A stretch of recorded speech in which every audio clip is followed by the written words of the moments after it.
déjà vous remercier tous les trois pour vos présentations et ces très belles enquêtes sur des terrains qui sont au cœur d'enjeux très forts, la vallée en montagne, la transition écologique dans l'hydrogène, les ingénieurs naturalistes en bureau d'études. Vos trois présentations, elles montrent l'ingénieur dans son rôle de pivot, dans son rôle charnière, dans son rôle d'agent intermédiaire entre le monde politique, la société, l'environnement dans sa vulnérabilité. Autant de milieux qui ne sont pas censés être en opposition, bien sûr, mais qui sont en concurrence parfois dans la réalité.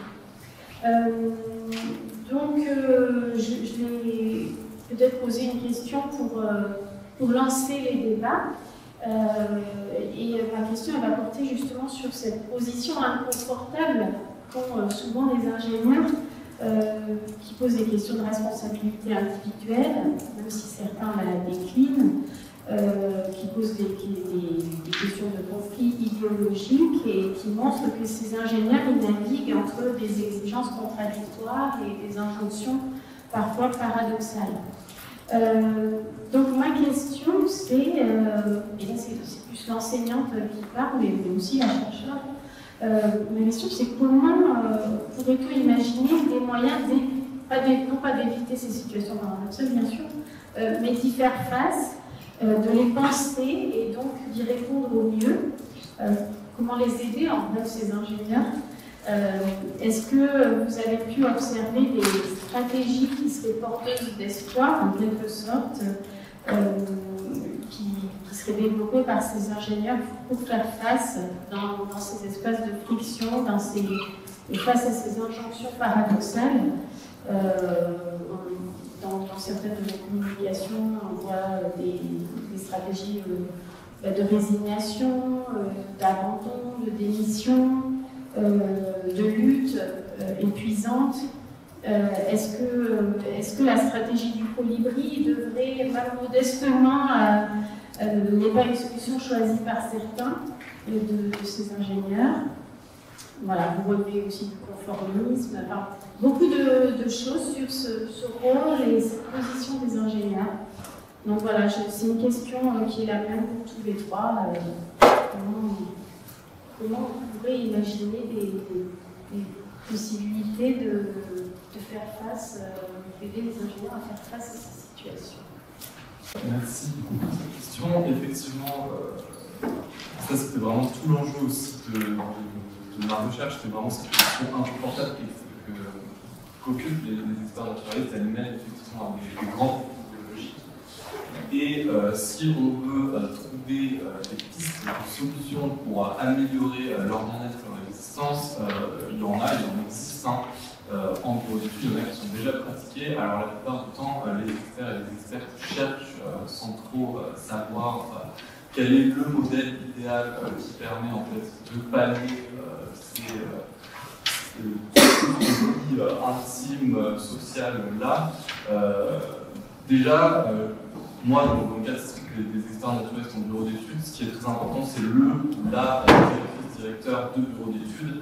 C'est cette personne-là qui va fixer la ligne de conduite du bureau d'études, c'est-à-dire cette personne-là qui va souvent arrêter la ligne sur le type de projet qui est choisi. Donc déjà, ça passe par l'espèce d'éthique en fait, que va s'imposer l'entreprise. Et ensuite, cette éthique-là, par projet réputationnel, elle va passer parmi les naturalistes qui vont se dire bon, ok, moi, mon éthique personnelle, c'est plutôt d'aller dans ce type d'entreprise-là, qui ne travaille pas, par exemple, avec des multinationales comme Total, et du coup, je vais avoir une éthique personnelle plutôt confortée avec mes pratiques. Ensuite, il y a la structure en elle-même de l'entreprise qui joue. Ça, c'est un résultat qui n'était pas forcément très attendu dans mon enquête et qui d'ailleurs mériterait d'être bien plus étudié parce qu'il n'y a pas assez d'entretien pour vraiment en être sûr. Mais a priori, les structures alternatives au bureau d'études classiques, elles jouent quand même dans le bien-être perçu, ressenti par ces experts-là. Notamment, pas parce que ces structures-là, elles sont moins descendantes, par exemple, moins hiérarchisées, mais déjà parce qu'il y a recherche d'une espèce de compromis, rien que dans la structure économique, mais aussi dans la façon de fonctionner, d'un compromis, en général, qui est un petit peu plus collégial, mais surtout qui est de se dire qu'il faut remettre en question cette posture de l'entreprise de bureau d'études classique, parce que ça ne convient pas. Donc déjà, ça permet aussi ensuite de développer beaucoup plus de formation autour de l'éco-anxiété, de la solastalgie, et d'attirer, encore une fois, des experts et des experts qui sont mieux informés sur ce qu'ils veulent. Ce qui se passe en général, c'est que les jeunes naturalistes, ils terminent leurs études, ils ont une semaine d'expérience de terrain, enfin un peu plus dans certains masters, et ils rentrent direct en bureau d'études. Le but, c'est d'avoir des expériences formatrices, mais souvent, ils rentrent dans les bureaux d'études où il n'y a pas du tout ces questions-là qui sont invoquées, donc c'est effectivement très déconcertant. Et enfin, peut-être troisième dimension qui permettrait d'alléger cette position inconfortable, c'est l'engagement. L'engagement, je regrette un petit peu parce que c'est une composante que j'ai étudiée dans cette recherche, mais de façon assez unidimensionnelle, donc ça a permis du coup d'avoir des sorties assez intéressantes, mais la plupart des naturalistes que j'ai rencontrés considèrent que le fait de travailler en bureau d'études, c'est déjà en soi une forme d'engagement envers la protection de la biodiversité. Mais il y en a certains qui ont cette conscience que pour eux ça ne suffit pas, qu'il faut avoir des engagements militants plus importants sur le côté, et donc du coup pour apaiser un petit peu cette position professionnelle d'intermédiaire inconfortable, et ce sont des personnes qui vont aller s'engager sur le côté bien plus fortement dans des grandes actions militantes qu'on connaît aujourd'hui, qui sont extrêmement d'ailleurs médiatisées. Donc voilà, ce sera un petit peu les trois grandes idées qui me viendraient là. Après, toute la question aussi, c'est de peut-être remettre en question cette action publique-là qui place les experts dans des situations inconfortables, parce que c'est la façon dont l'action publique est faite, qui place les experts dans ce conflit idéologique psychotémique-là. Merci pour la question. Pour mon terrain, je pense que la différence fondamentale par rapport à ceux de Niels et Paul, c'est le relatif confort en fait, des ingénieurs sur le terrain, étant donné qu'ils sont dans un monopole très concret. Et donc, pour la plupart, étant dans une situation, dans une sorte de coalition où tous les acteurs parlent le même langage, utilisent les mêmes modèles, les mêmes instruments, et n'habitant pas ou ne se rendant même jamais quasiment sur le terrain réel de la situation menaçante, ils n'ont absolument pas en plus la possibilité de rencontrer des populations qui soulèveraient des problèmes plus éthiques, qui pourraient des cris d'alarme, qui pourraient les prendre peut-être plus personnellement au cœur. Donc là, pour la plupart des ingénieurs, sur ce terrain-là en tout cas, il n'y a pas de situation d'inconfort fondamental, sauf pour les ingénieurs glaciologues, et qui sont en fait autant chercheurs qu'ingénieurs, qui ont un problème de responsabilité qui est morale, parce que les situations de risque naturel en France, elles sont extrêmement, donc il y a une législation extrêmement forte qui est absolument problématique, parce qu'elle concentre toutes les responsabilités, mais aussi tous les pouvoirs dans la personne du maire. Donc, dans le cas, notamment dans les vallées montagnardes, où on a des personnalités extrêmement médiatiques depuis 30 ans, qui ont une sorte de potentat local, ça crée des situations où en fait les chercheurs ne peuvent rien faire, puisque tous les résultats de leurs études sont propriété municipale, donc toute la communication autour de l'aléa et eux comment ils le définissent, eux comment ils le perçoivent, tout dépend de la communication du maire, qui lui a davantage peut-être des enjeux économiques et de protection de la notoriété de sa commune plus que de protection de la population. Et donc, du coup, ils sont dans une situation où ils savent beaucoup de choses, mais ils ne peuvent rien dire, et où, parfois, sur des épisodes dits de crise, on leur demande de raccourcir les délais scientifiques en passant d'année à jour pour la rédaction, la conduction d'études et la rédaction de notes. Donc, seuls les deux glaciologues qui étaient les plus en vue à ce moment-là m'ont fait part justement d'un inconfort moral. C'est les deux seuls qui m'ont fait part de cette situation-là, avec des insomnies les jours précédents, la vidange artificielle en 2010, etc. Et donc eux, en fait, les stratégies mises en place, la seule qu'ils ont trouvée, c'est parfois de court-circuiter le maire. Et puisque les préfets sont très instables en France, Et à chaque fois qu'il y a un nouveau préfet qui arrive, ils vont le voir avant même qu'il y ait une réunion entre le préfet, les ingénieurs et le maire, afin d'imposer leur vision du problème plutôt que d'attendre que le maire impose la sienne.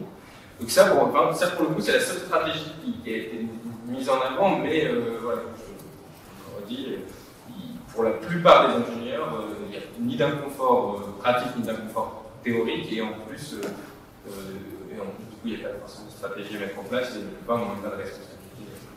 Donc ça, c'est un sujet. Peut-être qu'une stratégie, plus globalement, ce serait de les mettre en confrontation avec plus de chercheurs et chercheuses en sciences sociales, parce que j'ai vu notamment que leur rencontre avec moi les a fait shifter sur certains points, sur la notion de vulnérabilité, sur l'idée que l'amalgame entre risque naturel et aléa n'était pas forcément évident, que la quantification ne pouvait pas expliquer le monde entier. Donc ça, pourquoi pas, encore faudrait-il qu'il y ait une enjeu plus large, et ça n'arrive pas, donc je suis assez pessimiste. Ça fait une bonne... Je peux rebondir sur ce que tu disais, tu me retrouves aussi dans l'idée de confort. Enfin, en fait, leur position inconfortable, moi, dans ce que j'observe, elle n'est pas tant de la transformation écologique de la production, mais plus sur les rapports sociaux au travail. En fait, ils sont inconfortables que leur vision et la politique de la compagnie qui relaie ne soient pas unanimement acceptées face au objet de contestation en bas de la hiérarchie professionnelle. Il y a rien en détail parce que c'est tout ce que j'ai voulu en partie. Sur l'aspect vraiment écologique, je dirais que j'ai toujours tendance à adopter une grille de lecture un peu structurelle, c'est-à-dire qu'ils sont quand même ils sont en haut de la hiérarchie professionnelle. Alors, ils ne sont pas tout en haut, parce que même au sein des ingénieurs, je ne l'ai pas mentionné, mais du coup, c'est pas eux qui vont participer à élaborer ces projets. En fait, les projets de reconversion, ils sont élaborés au siège de Total, donc à la Défense, au sein du département stratégie. On m'a clairement dit que je ne ferai jamais les gens qui ont participé dessus. Il y avait toujours des projets dans les cartons pour tout type de raffinerie. Et là, avec la rupture de pipeline, ils ont sorti ça, donc je ne les retrouverai pas. En tout cas, plus ils sont quand même, c'est pas n'importe quoi. C'est pas ingénieur au sein de n'importe quelle entreprise, c'est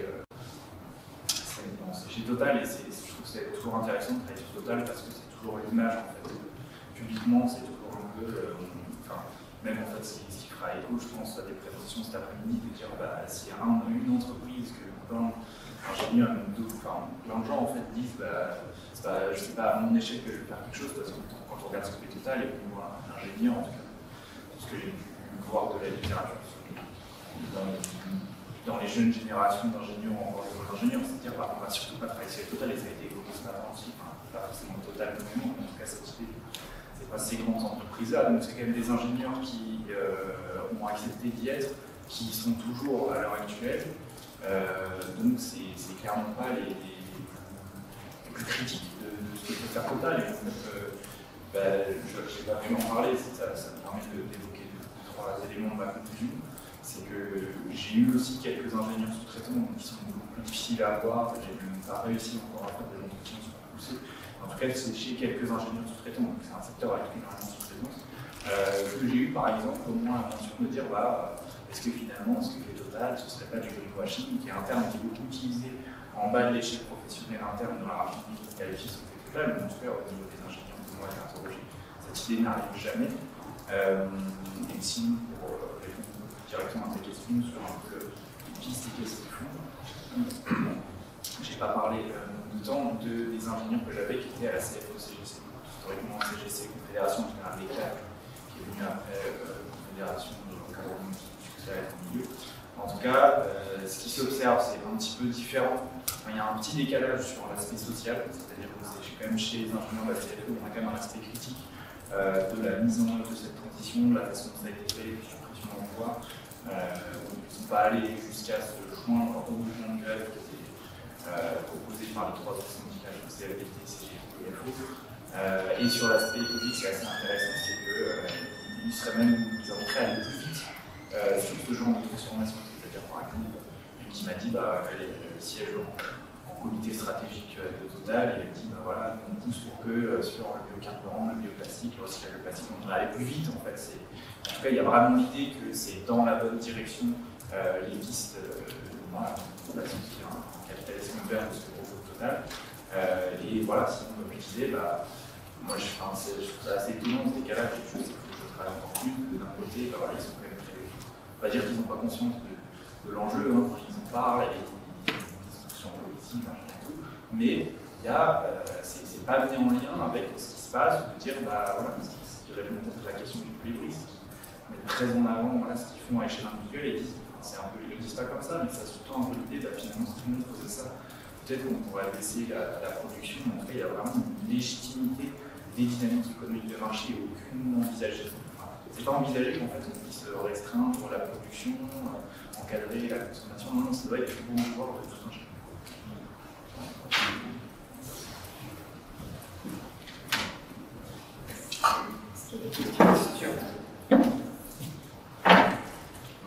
Moi j'avais une question, non, je ne déplace pas juste sur la définition des ingénieurs. Tout à l'heure on parlait des élèves en formation, là c'est plutôt un statut professionnel. Est-ce qu'il y a un lien entre les deux? Pour nous trois. C'est peut-être une question naïve en fait, c'est pour ça que je me rends pas compte. Alors, moi j'ai fini uniquement par mon parcours de formation, puisque dans le système de gestion, entre l'Office national des forêts, la préfecture, la direction départementale des territoires, et même de la glaciologie, il y en a très peu qui ont le label ingénieur encore aujourd'hui, le statut même, mais le fait est qu'ils viennent tous d'école, l'école nationale d'hydrologie à Strasbourg, je ne sais plus exactement, c'est mes entretiens, il y en a beaucoup, mais pour ma part, parce qu'il n'y a pas de statut même d'ingénieur sur le terrain. Et en fait, ils sont tous gestionnaires, mais ils sont tous aussi ingénieurs de formation, mais ils ne se revendiquent même pas nécessairement comme tels, en fait, ils ne se rendent même pas compte tellement ils sont noyés dans un univers homogène. Effectivement, c'est une question, je suis passé trop vite dessus au départ. Moi, l'écrasante majorité est déjà un diplôme d'une école d'ingénieur. Il y en a un seul qu'on n'a pas, qui a commencé, un profil assez intéressant, il a commencé en bas de l'échelle, donc opérateur, c'est le plus bas chez Total, mais il a progressé en interne et il a occupé différents postes d'ingénieur. Donc c'est les deux, et même les autres qui ont des formations, mais s'ils sont aujourd'hui plutôt managers, tous ils ont eu à des moments des rôles plus techniques d'ingénieur. Donc ça, c'est pareil, c'était dans une trajectoire qui pour la majorité commence au niveau scolaire, pour un autre c'est au sein de trajectoire professionnelle, mais c'est assez clair que ils ont été ingénieurs et qu'ils ont aussi accédé à ces postes du fait de leur trajectoire ou leur diplôme d'ingénieur. Alors pour moi c'est une question compliquée parce que, comme je le disais tout à l'heure, être naturaliste ça ne veut pas forcément dire appliquer comme des études. Être naturaliste c'est une position philosophique à la base qui remonte très longtemps. Donc aujourd'hui, en fait, les personnes que j'ai rencontrées se réclament en général d'être naturalistes, mais elles ont en fait suivi un cursus de génie écologique, donc elles sont diplômées d'un master de génie écologique, ou alors elles ont fait même après une thèse, là encore en zoologie, en botanique, etc.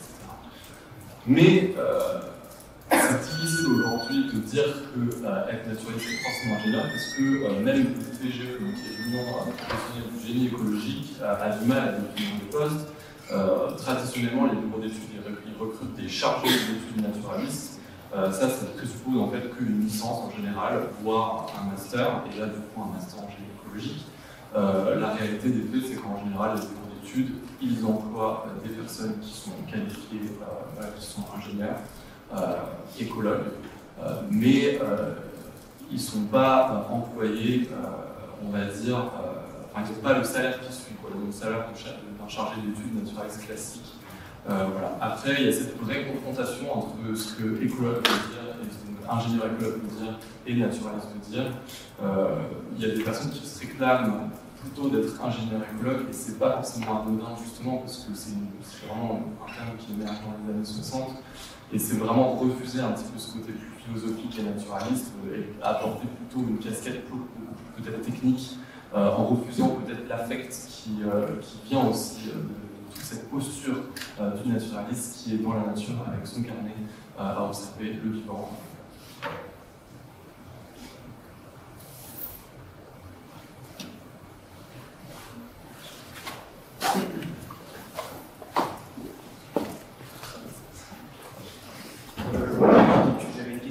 dans la suite de ce que vous avez posé sur...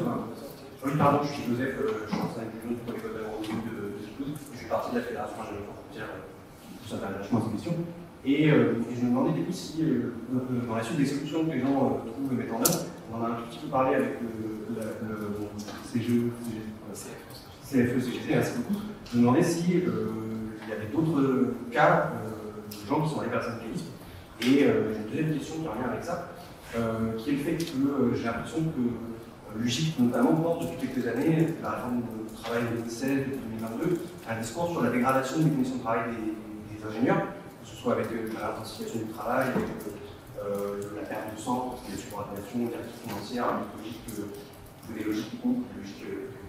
Et je veux savoir si ce discours est porté un peu chez les ingénieurs que vous avez rencontrés, ou si vraiment, c'était pas, oui, si c'était très individualisé comme question. Merci.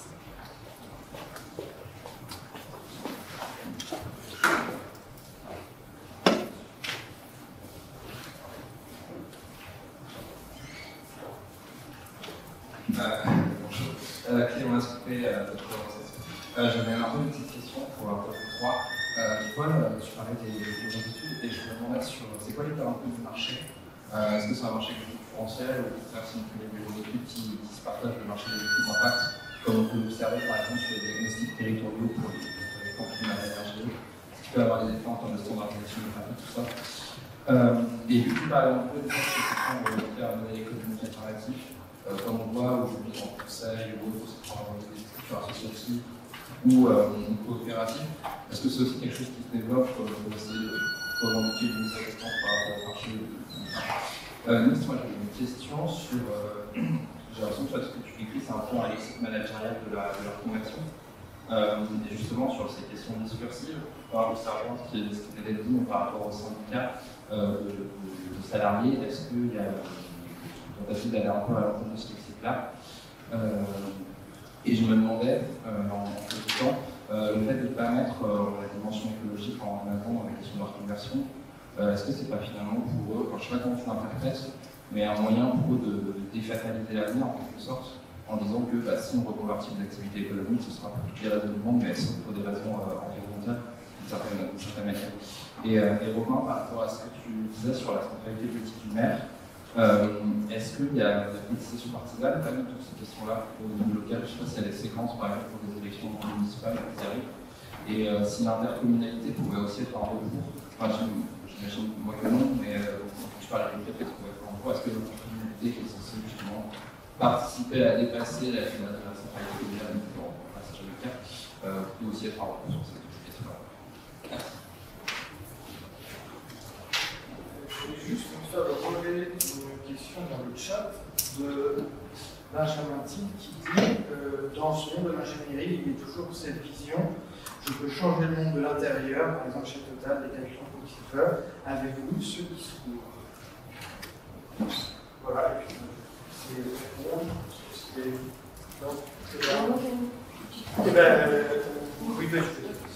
oui, c'est juste une petite question. Je sais plus qui, mais peut-être plusieurs ont évoqué l'usage ou les usages de la notion de gestion de risque et je vais avoir un éclaircissement sur l'usage.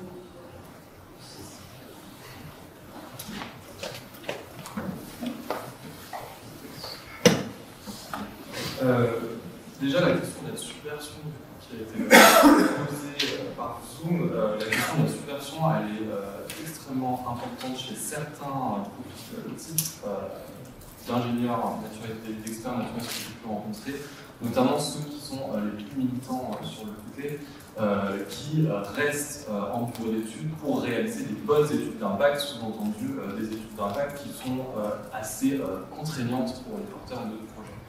Donc oui, il y a vraiment cette idée-là que certains experts vont se faire l'émissaire de cette subversion, et parfois même cette subversion-là, elle est endossée par des bureaux d'études eux-mêmes dans ce grand écosystème du marché du bureau d'études, comme étant un bureau d'études un petit peu à côté, un petit peu plus respectueux de l'environnement, plus protecteur de la nature. Donc la subversion, ça fait vraiment partie des résultats que j'ai pu avoir. Ensuite, sur la question sur le syndicalisme, les experts naturalistes en bureau d'études que j'ai rencontrés, pour la plupart, sont peu politisés, pas syndicalisés. Voilà, ce sont des personnes absolument pas politisées. D'ailleurs, ça fait vraiment écho aussi à un entretien que j'ai eu avec un enseignant-chercheur qui gère un master de génie écologique et qui expliquait que c'était assez criant parmi ses étudiants et étudiantes. Là, l'extrême majorité ne remettait pas du tout en cause ce modèle de développement d'études-là et n'était pas du tout politisé. La question de la perte de sens, elle est éminente dans cette position-là qui s'incarne ces naturalistes. C'est la perte de sens en permanence. C'est un combat un petit peu tous les jours pour réussir à concilier cette espèce d'éthique de soi et de pratique d'entreprise, de culture d'entreprise. Et beaucoup m'ont parlé de schizophrénie sans même que j'aborde le terme, donc c'est vraiment intéressant ce développement-là, perte de sens, etc. Ensuite, l'état du marché du bureau d'études, il est extrêmement concurrentiel, extrêmement concurrentiel, et il fonctionne beaucoup par crédit réputationnel, c'est-à-dire que les porteurs de projets en général, ils vont miser sur des bureaux d'études qui font des expertises qui sont bonnes suffisamment pour ne pas être utilisées par l'administration, mais ils font aussi des expertises qui sont quand même pas trop contraignantes, donc pas trop de mesures à la réduction, potentiellement un peu plus de compensation parce que c'est plus facile à faire. Donc voilà. Autre chose sur l'état du marché, qui est très important effectivement, c'est qu'il n'y a pas assez de naturalistes, parce que c'est un milieu en plein export, notamment en pleine extension, notamment avec toute cette question des énergies renouvelables qui représente une grande partie des projets d'aménagement aujourd'hui. Donc en fait, les bureaux d'études, ils galèrent vraiment à recruter des naturalistes, ils en recrutent des très jeunes, et il y a une grande circulation dans ces bureaux d'études-là, parce qu'en général, les experts naturalistes qui bossent dans ces entreprises ne tiennent pas forcément très longtemps. C'est très rare, les experts naturalistes qui tiennent longtemps. La grande majorité des personnes que j'ai rencontrées, c'est des personnes jeunes. Donc il y a une grande circulation, beaucoup de turnover, beaucoup de burn-out, etc. Voilà, et sur la question du modèle économique alternatif, je ne sais pas trop si le fait d'adopter un modèle plutôt associatif comme celui de la SCOP, c'est pour opérer une espèce de mise à distance du marché, mais ce qui est sûr et certain, c'est qu'on vend un autre imaginaire aux autres, à l'administration et aux porteurs de projets, qui est de se dire ok, nous on a un bureau d'études, on s'est posé des questions éthiques, donc du coup on va aussi vendre un petit peu cette image-là sur le marché, une image alternative, qui est peut-être de dire bon, nos expertises sont peut-être un peu plus chères, peut-être un peu plus contraignantes, mais éthiquement parlant, elles sont nulles, elles sont meilleures.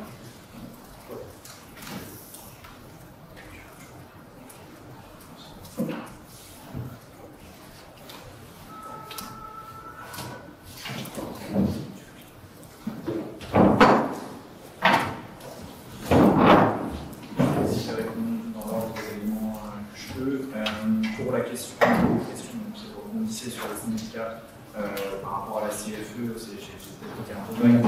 C'est pas pour des raisons idéologiques qui y vont, hein. Il y a d'autres logiques qui font aller à la CFE, c'est déjà un peu un passage obligé, en tout cas rituel, pour une partie des ingénieurs que d'aller à la CFE, donc c'est un peu fortuit. Il y en a certains, on les a sollicités, il y a des besoins qui sont allés. Celle que j'ai interrogée qui fait vraiment plus qu'à la branche syndicaliste, qui est devenue déléguée à part entière, qui a pris des responsabilités. De mémoire, elle avait commencé à y aller suite à un plan social, elle n'était pas syndiquée, elle avait utilisé les ressources entières. Donc voilà, c'est plus à travers la position du syndicat et une certaine socialisation dans le syndicat et un certain type de profil, ils vont avoir ces positions-là. En tout cas, c'est pas pour aller sur les enjeux écologiques qui vont à la CFE. Et pour Lugit, c'est juste ce que vous avez dit là-dessus. En tout cas, c'est inenvisageable pour les cadres de Total d'aller à la CGT, même si c'est chez les cadres, ça les appelle, ça ne vient pas vraiment d'aller à la CFT. Même si Lugit, effectivement, a un discours là-dessus, il y a un contexte relationnel local de tensions et de rapports sociaux tellement aigus entre le haut et le bas de la hiérarchie professionnelle, où en bas c'est la CGT et en haut c'est les cadres qui sont partis affiliés à la CFE, que ce serait, même si ça peut faire écho à des choses chez eux, ce ne serait pas du tout envisageable. et ce qui permet de revenir sur la deuxième question sur est-ce que le lexique managérial est contesté au niveau syndical, c'était beaucoup la question. Il n'est pas en tant que tel, enfin, il n'y a pas de communication syndicale pour autant, pas de ce lexique, mais en fait, de la même manière, il y a les rapports sociaux qui sont tellement tendus, enfin, déjà, il y a parfois des mouvements de grève où il y a des fortes tensions, mais même au quotidien, et quelques conflictualités un peu quotidiennes qui prennent plein de forme entre les différentes fractions de cet univers professionnel, que, en fait, au moins au niveau CGT, par exemple, le discours est complètement autre, il ne reprend pas ces éléments managériaux, c'est beaucoup plus un discours voilà, classique, en tout cas CGT historique, des classes, etc., qui de fait s'inscrit complètement en porte-à-faux, même si c'est pas directement bon.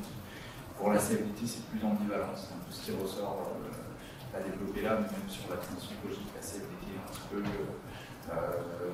oui, c'est peut-être du greenwashing, mais ça va être dans le sens, c'est un peu pareil sur le côté managérial, il y a des éléments qui sont repris sans que ce soit tout, il y a des critiques, etc.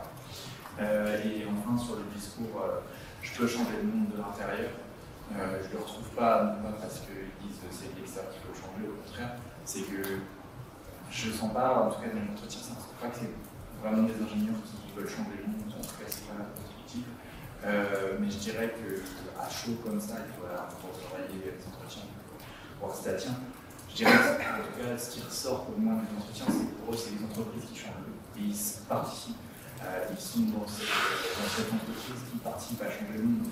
C'est pas dans le fond, ce que je disais, qui reprennent la communication de la compagnie, etc. Pour eux, il me semble assez clair que c'est avec des acteurs comme Total que ça va changer. Et même certains vont encore plus loin de dire, il y a quand même qui disent Total aujourd'hui, face à les compagnies saoudiennes ou aux États-Unis, en fait, c'est pas nous qui décidons, quoi. Même acheter de Total, c'est même pas complètement là qui fait le changement.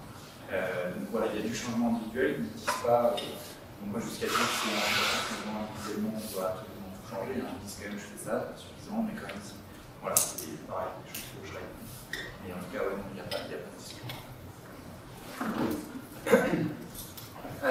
Alors la première question, le syndicalisme absolument pas sur mon terrain, étant donné que c'est un réseau d'ingénieurs avec des statuts extrêmement hétérogènes, qui ont des institutions très différentes. Sur la question d'une forme de. Ce qui subit, c'est une forme de subordination, enfin, de pression financière des enjeux managériaux. Encore une fois, non, étant donné que c'est une. Alors, il y a énormément d'argent dans la gestion des risques naturels en ce moment en France, parce qu'il y a énormément d'enjeux aussi. Derrière sur le tourisme des vallées de montagne. Donc il n'y a pas forcément cette subordination-là. Par contre, les seuls qui subissent, et ça ne va pas être étonnant, ce sont les glaciologues, les chercheurs, parce qu'une partie de leur financement est due à un aval de la municipalité, encore une fois, et que parfois ils n'ont pas cet aval-là, et la mairie ne conçoit pas le fait qu'on puisse faire de la recherche fondamentale sur un glacier. Toute recherche doit être absolument utile à court ou moyen terme aux collectivités locales. Et donc là, pour eux, il y a un enjeu moral de comment je fais pour financer des études qui ont un sens en termes de savoir et même pas forcément en termes de gestion à très court terme. Pour la politisation, en fait, ça part un peu de cette question sur le syndicalisme. Il n'y a absolument pas de politisation, étant donné que, on m'a déjà parlé plusieurs fois dit, que questionner l'aménagement de la vallée, donc ce que fait globalement les sciences sociales, ça serait déjà une forme de politisation et que les enjeux politiques localement, encore une fois, sont chargés de garder du maire. Et ce cadrage dont je parlais dans la présentation, il établit aussi une frontière entre l'objectif et le subjectif, entre le scientifique et le profane. Et cette frontière-là, elle passe aussi entre ce qui est politique et ce qui ne l'est pas. Et d'accepter dans le cadrage, entre guillemets, tout ce qui est non politique, parce que tout ce qui est politique est potentiellement un jour remis en question.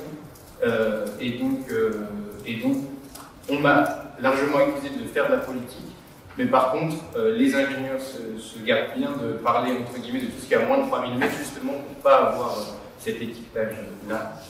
Et ça permet de revenir sur la politique, la gestion de la politique partisane localement. Alors, à l'échelle de la mairie, non, étant donné qu'en plus c'est une commune qui n'a aucune opposition municipale. Par contre, Et alors il y a deux choses. D'abord, le préfet intervient uniquement quand le maire voit ses moyens de police municipale dépassés en termes d'effectifs, de gendarmerie, de sapeurs-pompiers, etc. Donc pour des risques comme celui du glacier de Petrouse, c'est souvent le cas en fait, parce que ça concerne potentiellement des dizaines de milliers de personnes. Et donc du coup, oui, tout de suite le préfet est toujours dans la boucle. Par contre, il y a une politisation partisane entre les différentes communes, et c'est pas forcément partisane au sens d'étiquette politique ou au sens d'idées grandioses, mais plutôt de guerre d'ego, de chefs locaux. Et donc du coup, là, ça se retrouve dans des institutions comme par exemple les syndicats mixtes de bassin versant, où les différents maires ont des rôles plus ou moins avec des hiérarchies bien établies. Par exemple, le maire du Petit Bled au-dessus de Saint-Gervais étant le vice-président du syndicat mixte, alors que le maire de Saint-Gervais n'est pas vice-président. Le maire de Saint-Gervais est accusé, par exemple, le maire du Petit Bled au-dessus d'avoir poussé à ce qu'une plage d'écoulement, donc on propose de creuser une sorte de trou dans la montagne de 80 000 mètres, parce qu'il y a le même aléa dans le bled au-dessus, que ces travaux-là auraient dû être faits chez lui d'abord, mais vu que le maire est vice-président du syndicat, il a pris l'argent pour le faire chez lui, pour protéger, etc. Donc oui, il y a une forme de politisation, mais qui est vraiment entre les communes.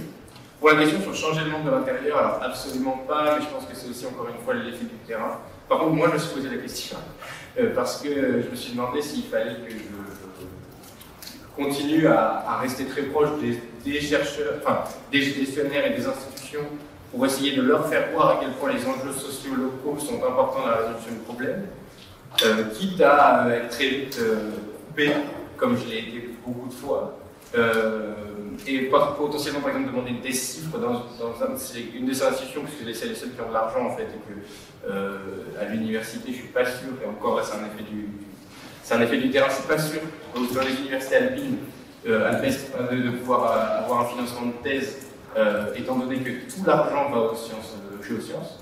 Ça c'est l'effet aussi d'une chose, c'est que on prône l'interdisciplinarité aujourd'hui, c'est excellent, mais prôner l'interdisciplinarité entre des disciplines qui ont une telle différence en termes de valeur sociale sur un endroit, ça fait que mettre les géosciences et les sciences sociales dans les mêmes labos, avant on avait des labos de sciences sociales qui appliquaient quand même quelques financements et puis les géosciences plus, maintenant il y a les sciences sociales et les géosciences dans les mêmes labos, et au sein des labos, c'est toujours les géosciences qui captent, et en fait limite les sciences sociales encore moins d'argent qu'avant, alors que le budget global sur ces questions-là va augmenter. Donc du coup c'est plutôt moi mon questionnement, est-ce que je reste à l'extérieur et je crie tout seul dans le vide, ou est-ce que je rentre dedans et je suis coupé dès que je parle du fait d'installer une route ici ou ailleurs, etc. Et je pense qu'en fait aucune des deux solutions est la bonne. Et la dernière question sur la gestion du risque, alors je vais essayer d'être court parce que je pourrais être très loin là-dessus. La première question, c'est la notion de risque. Moi, je ne la trouve absolument pas utile, en fait parce qu'elle a été trop dévoyée par les gestionnaires et que du coup, pour moi, elle ne peut plus rien dire. Déjà parce qu'on se sent obligé de la coller l'aléa derrière, risque naturel, risque technologique, risque, etc. Et donc, du coup, ça montre bien. Enfin, déjà, rien que pour ça, c'est quelque chose qui ne me satisfait pas. Même dans son usage en sciences sociales, et de la binarité qu'elle introduit, et donc ça fait écho aux communications précédentes aussi, un risque serait la combinaison d'aléas et de vulnérabilité. Qu'est-ce que c'est des vulnérabilités au sens sur le terrain, comment on les calcule, et qu'est-ce qu'un aléa, et donc du coup en fait on tombe quasiment sur que des facteurs quantifiés. Est-ce qu'on peut vraiment quantifier le sentiment d'expression face à une menace aussi grandiose que ça? Et donc, rien que la notion de risque, pour moi c'est pour ça que j'avais toujours entre guillemets, pardon, et voilà. Et la notion de gestion du risque, c'est un dérivé de ça aussi, c'est que c'est une notion extrêmement performative en fait. Dès qu'un risque est étiqueté et défini sur un territoire, il doit être géré avec l'arsenal gestionnaire dont j'ai parlé. Mais c'est absolument pas. D'ailleurs, aujourd'hui, par exemple, l'ONF, ils ont tellement d'argent qu'ils sont mis à sonder les 600 glaciers français qui restent et regarder s'ils ont chacun des signes avant-coureurs de ce que pourraient être des phénomènes menaçants. Parce qu'en fait, tout risque étiqueté doit être géré, mais d'une certaine manière, questionner l'habitabilité des vallées, c'est aussi se dire s'il y a une menace, est-ce qu'on est obligé d'essayer de la rafistoler en haut, est-ce qu'on a la capacité, parce que j'aime bien ton expression de technosolutionnisme miraculeux et conservateur. J'aime beaucoup, et du coup, est-ce qu'on est obligé de la gérer, est-ce qu'on ne peut pas dire que plutôt qu'éviter que la montagne nous tombe sur la tête, on pourrait juste